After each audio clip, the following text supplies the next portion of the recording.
ইশতেহার পড়বেন, যদি যোগ্য মনে হয়, যদি প্রতিশ্রুতি যে রক্ষা করার ক্যাপাসিটি আছে বলে মনে হয়, তখনই ভোট দিবেন। ভোটটা চেয়ে যাই, প্রার্থনা করবেন আমার জন্য। একটি কথা আমাদের মাঝে মধ্যে জানাচ্ছে যে ঢাকা বিশ্ববিদ্যালয় 1971 সালে যারা 71কে যারা ধারণ করে না, তাদের ভোটটা আসলে জগন্নাথ হল থেকে যাবে না। আমরা আশা করি ডাকসু নির্বাচনে যে গণতন্ত্রের যে বাতাস, সে বাতাস ঢাকা বিশ্ববিদ্যালয় থেকে সারা বাংলাদেশে ছড়িয়ে পড়বে। দেখুন, অন্যান্য হলে সহ ক্যাম্পাসের মধ্যে বিভিন্ন সময় প্রচারণা চালিয়েছি, শিক্ষার্থীর মধ্যে এক অভূতপূর্ণ সাড়া রয়েছে।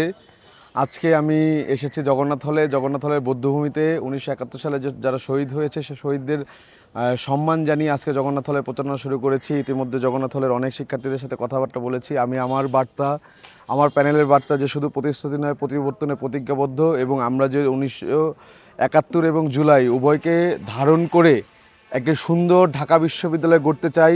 এমন একটি ঢাকা বিশ্ববিদ্যালয় গড়তে চাই যেখানে গবেষণা হবে, যেখানে ভালোবাসা হবে, প্রেম হবে, যেখানে প্রত্যেকটি শিক্ষার্থী থাকবে নিরাপদ, প্রত্যেকটি ছাত্র থাকবে নিরাপদ, সনাতন ধর্মের শিক্ষার্থীরা তাদের অধিকার পাবে, ক্যাম্পাসে যে তাদের হিস্সা সেটা পাবে, অন্যান্য ধর্মের যারা আছে তারা তাদের হিস্সা পাবে। এই বার্তা নিয়ে আমরা এসেছি। আমরা আমাদের কথা বলছি, আমাদের প্রতিশ্রুতির কথা বলছি, আমাদের ইশতেহার তুলে ধরছি তাদের কাছে, এবং এখন পর্যন্ত তাদের সারা অভূতপূর্ব। এবং তারা একটি কথা আমাদের মাঝে মধ্যে জানাচ্ছে যে ঢাকা বিশ্ববিদ্যালয় 1971 সালে যারা 71কে যারা ধারণ করে না, তাদের ভোটটা আসলে জগন্নাথ হল থেকে যাবে না। এটাই এতক্ষণ পর্যন্ত জানতে পেরেছি। যখন 19 সালের যে নির্বাচন রয়েছে, সেটা আসলে নির্বাচন বলা যায় না, সেটা একটি প্রহসন ছিল।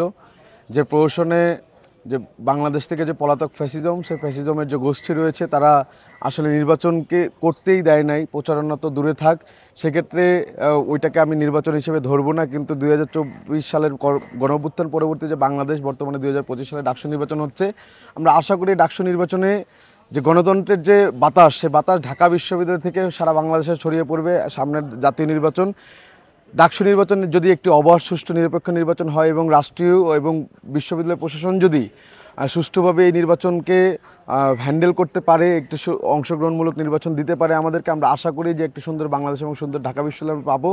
হ্যাঁ, কিছু বিষয়ে শঙ্কা রয়েছে, কিছু লোক, কিছু প্যানেল নির্বাচনী আচরণবিধি ভঙ্গ করছে। আমরা দেখেছি যে গণদর্শনের হুমকি দেওয়া হচ্ছে একটি প্যানেলের লোকজন, তাদের পক্ষের লোকজনের পক্ষ থেকে। আমরা দেখেছি যে নির্বাচনী আচরণবিধি ভঙ্গ করছে।